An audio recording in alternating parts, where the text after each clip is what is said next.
Congressman Shuler, we'd be pleased to hear from you now. Thank you, Madam Chair. Chairman Conyers, thank you for being here. Madam Chair, thank you for hosting this committee. Ranking Member King, thank you for all your hard work on many legislations dealing with immigration. Madam Chair, members of the subcommittee, last year I introduced H.R. 4088, the Bipartisan SAVE Act, with 44 Democrats and 46 Republicans. Today, 245 members of Congress from 44 states have joined their constituents in calling for a debate and a vote on the SAVE Act. We are committed to stopping illegal immigration through improved border security, employment verification, and interior enforcement. We cannot continue to ignore our immigration crisis by passing it on to future Congresses and future presidents. U.S. Customs and Border Protection estimates that over 12 million people are currently here illegally, and as many as 6,000 illegal aliens are crossing the borders every day. The vast majority of these individuals come to our country in good faith to find work and better their family's life.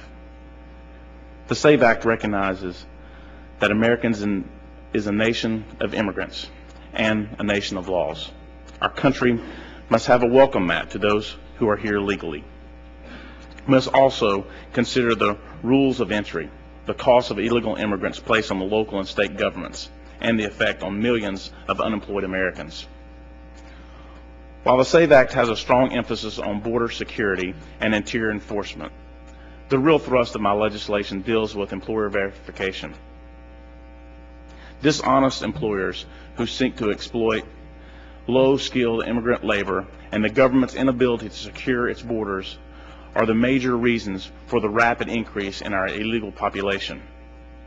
In most cases, the job offered acts as a magnet, drawing people over 20-foot walls and through inhumane desert conditions to find work.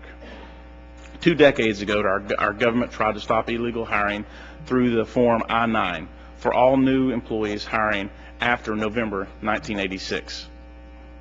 While employment verification is current law, Form I-9 compliance alone requires business owners to be document experts as they determine if an ID is valid. This places serious liability on them if they make a mistake. To deal with these concerns, Congress created the basic pilot program in 1996 that is now known as E-Verify. The SAVE Act would expand the pilot program nationwide over a 4-year period, affecting 40,000 larger businesses in the first year and slowly including smaller businesses in the final 3 years. E-Verify is free, easy to use, and it allows participating employers to successfully match 93% of new hires to DHS and SSA databases in less than 5 seconds. For every 1,000 workers running through the system, 942 workers are instantly verified by the system. 53 workers don't bother to contest the mismatch, likely because they are here illegally. Only 5 workers successfully contest this mismatch. Therefore, E-Verify's error rate is less than 0.5%. DHS is unaware of one case since 1996 where a U.S. citizen was denied employment because of an error in the E-Verify system. According to the Department of Labor, there were 7.8 million new hires in the U.S. during the first 2 months of 2008.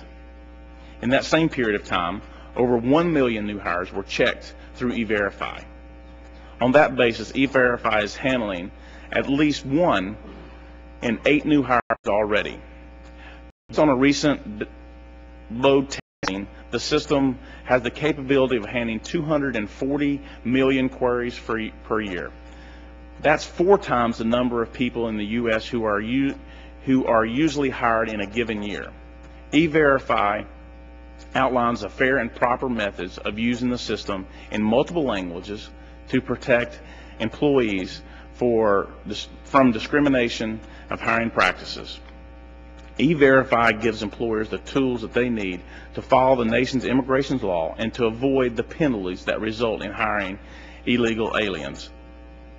Madam Chair, I have the utmost confidence in this program, as does the Secretary of Homeland Security, who just yesterday stated that E-Verify should be used by all government contractors based on the President's executive order. The Secretary has also testified that E-Verify is ready for national rollout. And additionally, the Democrat governor of Arizona, who recently signed E-Verify into law, says her state has not experienced major problems with E-Verify. Every congressional staffer and employee of the federal agency has passed through E-Verify system over the past decade. E-Verify is required by law E-Verify is required by law in various degrees in Arizona, Colorado, Georgia, Idaho, Minnesota, Utah, Mississippi, Oklahoma, and my home state of North Carolina. Prior to each state making this effort, several interest groups warned of the impacts or disasters that E-Verify would have if it becomes law. Yet the spokeswoman from the Arizona Chamber of Commerce, a group who opposed E-Verify in its state legislation last year, said fewer problems have been reported than originally feared. Companies have not left the state in reaction to E-Verify, and employers have not reported major problems with the database. Madam Chair, thank you for the opportunity to speak on E-Verify and the SAVE Act today. It is a pleasure to testify today with my friend Ken Calvert, Gabby Giffords, and a true American hero, Sam Johnson. Mr. Calvert and I agree that mandatory employment verification is a solution to this problem. I'm happy to answer any questions you may have on the SAVE Act today. Thank you very much, Congressman Shuler.